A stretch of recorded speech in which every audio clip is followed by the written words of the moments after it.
Da chi'n ymuno a ni yn hanol un o uchafbwyntiau'r hun mawr yma yn y sioe fawr 2025 a mae'r cystadlu wedi cynyddu dros y blynyddoedd. Oedd y diwrnod trin gwlad ma'n arfer bod yn diwrnod bach eitha hamddenol, ond erbyn hyn mae'r cynnydd mewn diddordeb gymaint.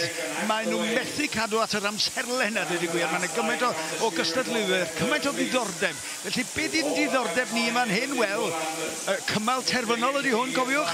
Felly mae rhwng y tair yma, rhwng Cyril Richards ar bwrdd 1, yn y canol wedyn Angharad Davies o Fonterwyd, ac wedyn yn y pen draw, hitha hefyd o Geredigion, mae Ffion Jenkins gyda tafliad gwych iawn yma.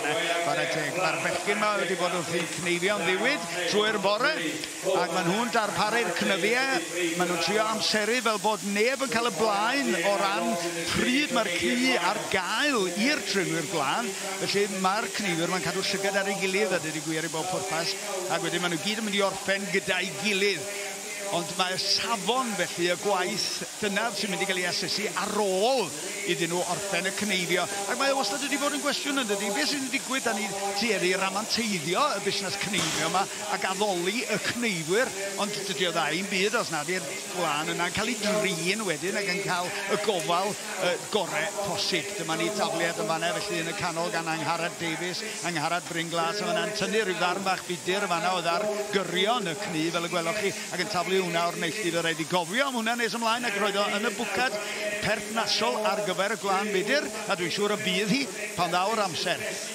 Un llygad dros yr ysgwydd wastad ar y cnifiwr sydd ar ôl, achos mae yna 5 o ddefed yn cael ei cnifio fan hyn ar gyfer y rownd derfynol.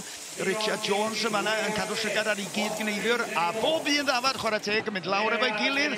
Rwan ta, y cloc yn dechrau tician rwan i lawr i weld pwy sy'n gorffen yn gyntaf. Wel ta, tafliad gan fan hyn yn y pen yma, seiriol Richards a Ffion Jenkins. Ychydig bach ar ei holi ar un o bryd mae Angharad Davies, ond di hynny'n golygu dim byd. Mi allai hi'n dal orffen yn gyntaf. Dim dibynnu'n llwyr sut mae'r cni yna yn ymddwyn yn ei dwylo hi, a sut fath o hwyl geithi ar y cwlwm. Na fo, mae eisiau wedi adennill yr amser, mae wrthi rwan just yn rhoi hwnna yn y canol. Yr un peth yn wir fan hyn i Cyril Jenkins.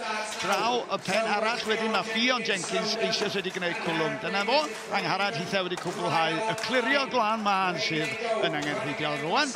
Gaffwrdd nhw bob un. Paul Westeil ydy hi, ac mae yn wir Cyril Richards yn chydig bach ar y blaen rwan, wedi gallu clirio dan y bwrna ac yn i'r ddwy arall fynd ati i wneud yr un peth. Rwan ta y beirniad yn cerdded hibio cadw llyged ar bob peth fel maen nhw'n gwneud, ac mae'n llawn iawn ar y llwyfan yma, ac mae'n llawn iawn yn y gynulleidfa hefyd. Mae'r diddordeb cynyddol yn y grefft o drin glân. Mae'n wych i weld yr holl bobl yma yn canolbwyntio ar Cyril Richards, Angharad Davies a Ffion Jenkins yn fan hyn. Ac o'r chydig bach mae Cyril Richards yn mynd â hi. Tybed ydy hi wedi gwneud digon i fod yn fuddigol o ran taclusrwydd. Ond o ran amser, hi sydd yn mynd â hi.